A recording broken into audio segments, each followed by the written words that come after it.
Bonjour à tous et bienvenue pour le 5e épisode des concours. Aujourd'hui c'était informatique. Aujourd'hui on est vendredi combien je ne sais pas. En tout cas on est vendredi, on est tous contents parce que CCP c'est fini. Alors pour certains c'est... bon j'espère que c'est pas pour beaucoup de monde quand même.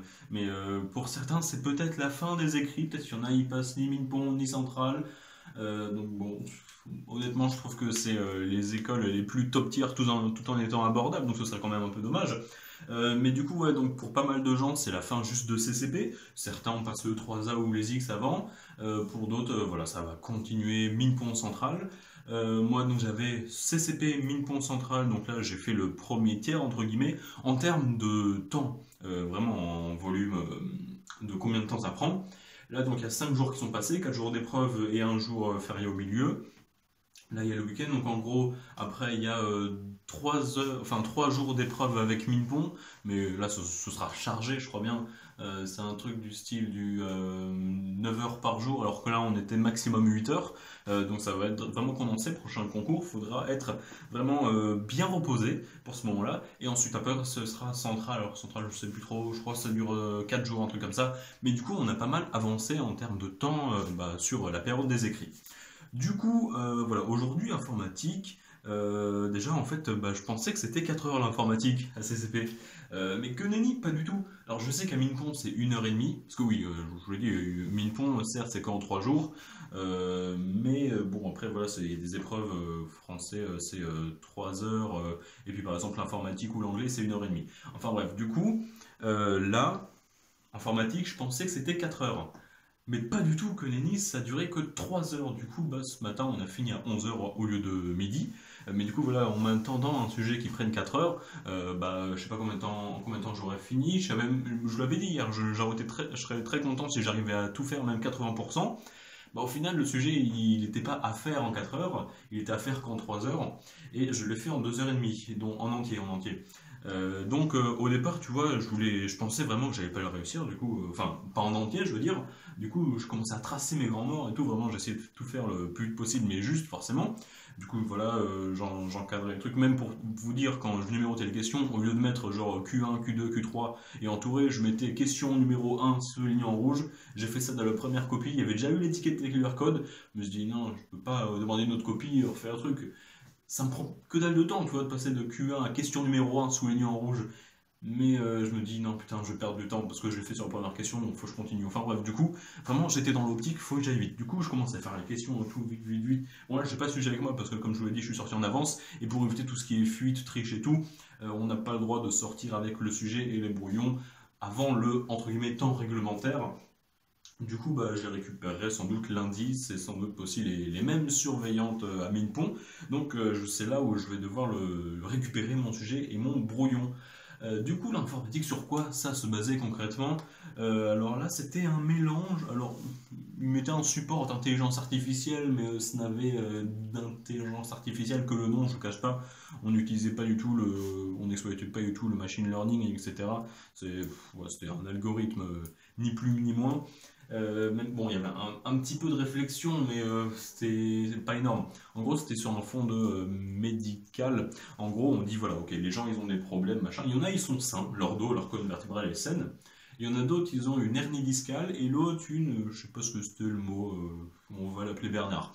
Donc il y en a, ils sont sains, d'autres, ils ont une hernie discale et l'autre, ils ont Bernard. Parce que je sais plus le nom, c'est compliqué, genre paradoxicondylate, enfin je sais plus. Du coup, on dit voilà, il y a l'état 0, 1 et 2. Ensuite, on disait voilà, c'est chiant voilà, de trier des gens, donc avec déjà un peu de SQL, des bases de données avec tous les patients. Ensuite, le domaine médical, voilà, ça fait quelques questions. Le SQL, c'est toujours des points gagnés.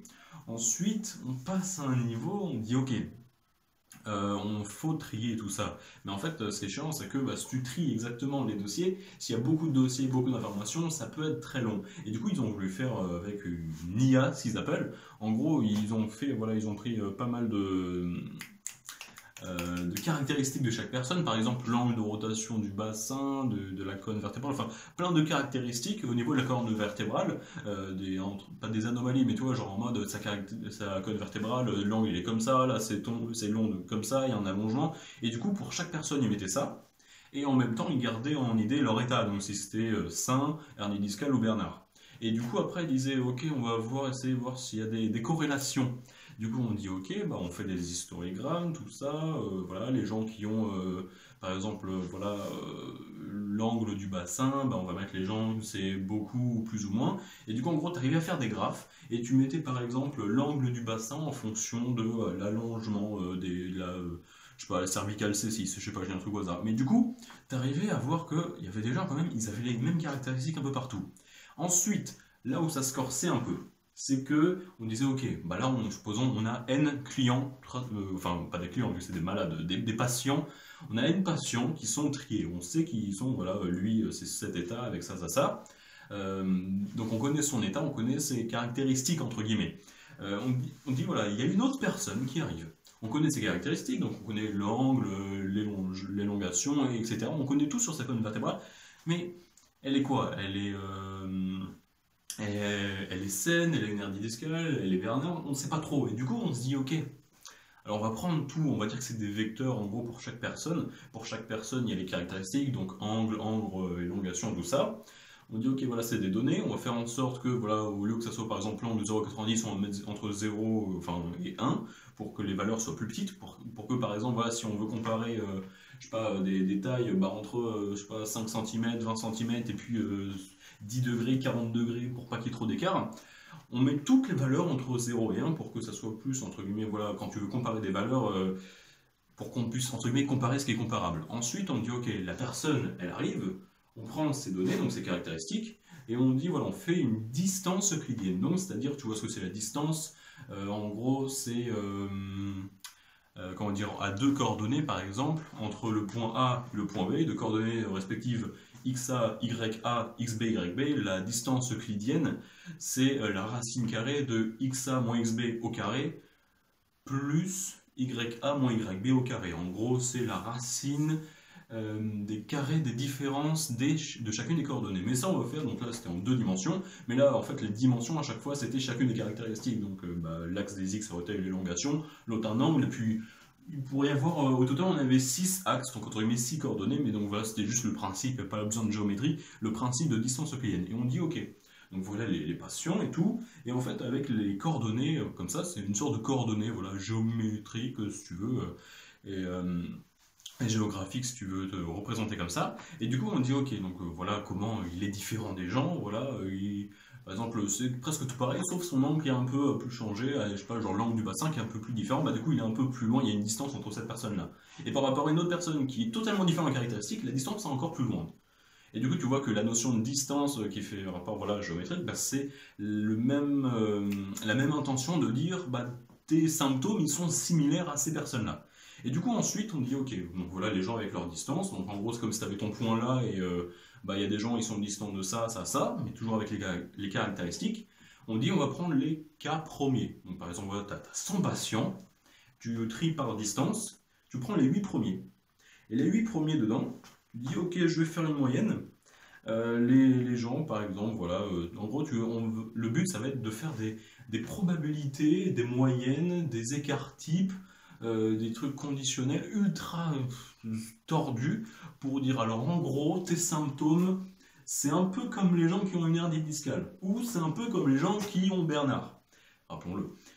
Et du coup, en gros, c'était ça le but. Et après, on disait, ok, on a fait cette méthode, ensuite on a fait une autre, machin, on fait une deuxième méthode, et puis à la fin, on dit, voilà, on sait, voilà, supposons on prend 100 patients, et à chaque fois, on connaît les autres, et on fait le test avec, par exemple, je sais pas, on connaît les 99 derniers, et on fait le test, voilà, d'essayer de deviner le premier c'est quoi son symptôme en fonction des distances des autres. On dit, ah toi, je pense que tu as ça. Ensuite, on revient avec son état de départ, on suppose que le deuxième, on ne sait pas, et on fait ça 100 fois. Et à chaque fois, on dit, ok, on met dans un tableau la vraie prédiction, enfin la prédiction je veux dire, et le réel état. Et du coup, bah forcément, si tu pensais qu'il était sain et qu'au final il était vraiment sain, bah c'est que tu as raison. Par contre, s'il était vraiment sain et que tu as dit qu'il avait Bernard, bah là t'as faux. Et on met tout ça dans un tableau, on fait des probabilités, des pourcentages, et on voit qu'il y a une méthode avec laquelle on a 74% de chance, et l'autre avec laquelle on a 64% de chance. Donc tu te dis ouais 74 c'est bien, bah non parce que niveau médical c'est naze, tu peux pas avoir une chance sur 4 de te tromper de diagnostic, c'est impensable. Et du coup il y avait voilà, fallait nuancer ses propos, dire si c'était bien ou pas, s'il y avait des écarts, ce qu'il pouvait améliorer. Enfin bref, un peu comme de la SI, mais voilà, c'est un sujet complet, intéressant, long, mais qui se faisait. Voilà, je l'ai fini en 2h30, et j'en ai pas mal de potes aussi qui sont sortis un peu après, mais sinon voilà dans le sens j'ai tout réussi, je pense avoir une bonne note. Il y a une question où bah, je sais que j'ai faux, mais c'est après quand le pote m'a dit, j'étais là, ah oui, mince, c'est vrai. C'est dans les probabilités, on disait voilà, il y a des probabilités conditionnelles, tu calcules plein de probabilités, et puis au final, la probabilité totale, c'est le produit de tout ça. Du coup, c'est ce que j'ai fait, mais en fait, c'était le produit de tout ça, fois un autre truc qui était sur la page d'à côté, et que lui, j'ai pas pris. Du coup, bon, bah, il y aura une question, j'aurai peut-être que la moitié des points pour la méthode, pour le programme qui fait une page de long, j'aurai peut-être la moitié des points, qui sait. Enfin bref, du coup, ça se faisait, c'était compliqué, mais c'était marrant. Et puis aussi, bon, ils ont essayé, entre guillemets, de nous avoir, parce que je sais pas si beaucoup de gens ont fait attention, mais du coup, à l'avant-dernière question, je crois, on dit voilà, tu as fait deux méthodes. Le premier, on a fait le test pour voir si la méthode marchait sur 100 patients. Du coup, tu mettais la matrice, comme je t'ai dit, c'était une matrice sous forme de matrice, avec les prédictions et les vrais états. On dit voilà la matrice, donc sur la diagonale, du coup, c'est quand la prédiction c'est la même que le vrai, du coup, bah, c'est tout concordé, et puis du coup, plus la diagonale était dominante, mieux le programme marchait. On dit voilà, on a fait une matrice pour le premier test avec 100 personnes. On dit on peut faire le même test avec 100 personnes pour le deuxième test. Du coup, calcule le pourcentage de réussite. Le premier, voilà, tu avais 100 personnes. Là où il ne se trompait pas, c'est que tu es sur la diagonale. Du coup, tu comptais la somme sur la diagonale. Tu divisais par le nombre d'effectifs qui était 100. En gros, si je comprends bien, la trace de la matrice, c'était le pourcentage. Tu dis ok, ça marche comme ça. On fait un deuxième test avec 100 personnes. Par réflexe, tu calcules la trace, de la même façon, tu comptes le nombre de personnes qui a gagné, vu qu'au total il y en a 100, ça te donne direct le pourcentage. Que nenni. J'ai fait attention, je me dis, ok, je calcule la trace, 86% quand même, c'est pas dégueu. 86%, c'est beaucoup mieux que l'autre. Et je me dis, attends, 86%, donc 86 personnes sur la diagonale, il doit en avoir 100 au total, et là je vois, il y a 10, 10, 9, 8, attends, non, il y a une couille, il y a plus que 100 personnes dedans. Je compte, et là il y en avait 120. Du coup, erreur dénoncée quelque part. Du coup, bah, j'ai dit, voilà, donner les pourcentages. Je pense qu'il y a pas mal de gens qui se sont trompés et du coup qui vont mettre 86% ou 84, je sais plus. Mais le vrai c'était 64, c'était beaucoup moins. Et du coup, bah voilà, donc j'ai dit, voilà, alors premier 74% de chance, deuxième 64. On notera que il était dit qu'on allait faire sur 100 personnes et c'était sur 120. Donc notez bien la différence pour pas que le correcteur il se dise ah t'as mal compté alors qu'en fait c'est juste qu'il y avait une faute et que moi je l'ai vu. Donc j'ai dit attention il y a une faute quand même. J'ai pris en compte la faute. Mais faites attention quand même parce que vous avez dit sur 100, il y en a sur 120, faut vérifier, c'est chiant. Enfin bref, du coup voilà ce qui s'est passé pour l'épreuve d'aujourd'hui, une informatique incroyable. Sur ce je vous laisse, je vous dis à lundi pour le premier résumé du mille-pont. Je ne sais actuellement pas sur quoi ce sera, je saurai bah, dans 5 minutes. Sur ce je vous laisse, je vous dis à la prochaine, à plus.